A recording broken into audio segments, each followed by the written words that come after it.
ఆహా ఆహా, ఏమి నా మందిరం బహు సుందరంగా ఉన్నదే. వజ్ర వైడూర్యాలు మనులు మాణిక్యాలతో నా మందిరం బహు సుందరంగా ఉన్నది. ఆహా, కన్నులకు ఇంపుగా ఉన్నది. ఎవరక్కడ?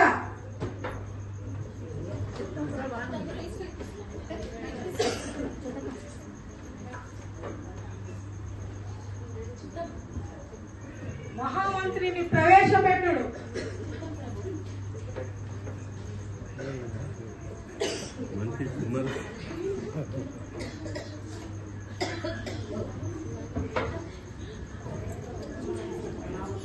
ప్రణామములు మహామంత్రి, ఆశీనులు కండు.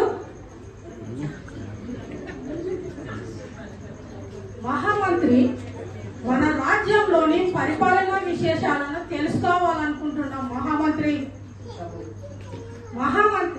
మన పరిపాలనలోని ఆహారం మంచిగా ఉందా మంత్రివర్య? ఉన్నది. సరిగ్గా పంటలు పండుతున్నాయా మంత్రివర్య? పండుతున్నాయి ప్రభు. మరి శిస్తు ఎలా కడుతున్నారు మంత్రివర్య? కడుతున్నారు ప్రభు. మరి మా పరిపాలన గురించి ప్రజలు ఏమనుకుంటున్నారు మంత్రివర్య? పరిపాలన బాగా జరుగుతుందని అనుకుంటున్నారు ప్రభు. బేష్ బేష్. క్షమించండి ప్రభు, ఎవరో తూర్పు దేశపు జ్ఞానులంట మీ కొరకై వచ్చి ఉన్నారు. ప్రవేశపెట్టుడు.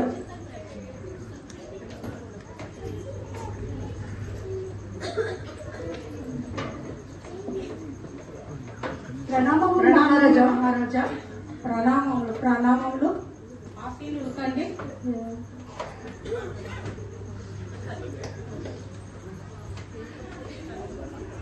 జ్ఞానులారా, మీ రాకపై కారణం ఏమిటి? ఎవరు మీరు? మేము తూర్పు దేశపు జ్ఞానులము. తూర్పు దేశపు జ్ఞానుల ఎందుకు వచ్చి? ఆకాశము నుండి ఒక నక్షత్రము ద్వారా మేము ఈ దేశమును నడిపించటం ప్రభు. గొప్ప వ్యక్తులు పుట్టినప్పుడు ఇటువంటి వింతలు ఆకాశంలో జరుగుతాయని మా ఖగోళ శాస్త్రాలలో వ్రాయబడి ఉంది. గొప్ప వ్యక్తులు హేరోదు గృహములో జన్మించి ఉంటారని మేము ఊహించి వచ్చాము మహారాజా. ఆ యూదుల రాజుగా పుట్టినవాడు ఎక్కడ ప్రభు? ఏంటి? ఊరిలో ఒక నక్షత్రం చూసి వచ్చిందిరా. గొప్ప శిశువు జన్మించుటయా?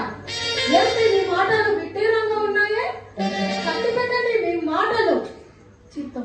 మేము ఆయనను ఆరాధించి పూజించుటకు ఇక్కడికి వచ్చి తిని. జ్ఞానులారా, మీరు వెళ్ళి ఆ శిశువును కనుగొని విచారించు మటుకు మీరు వెళ్ళి మా విశ్రాంతి మందిరంలో విశ్రాంతి కండు.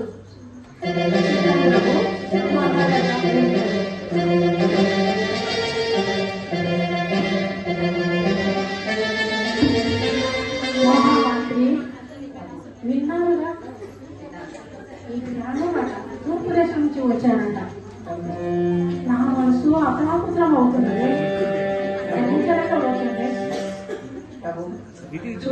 చూద్దాం. మహామంత్రి ప్రభు, మన రాజ్యంలోని పండితులను పిలువనంపుడి, శాస్త్రులను కూడా పిలువనంపుడి. అలాగే ప్రభు.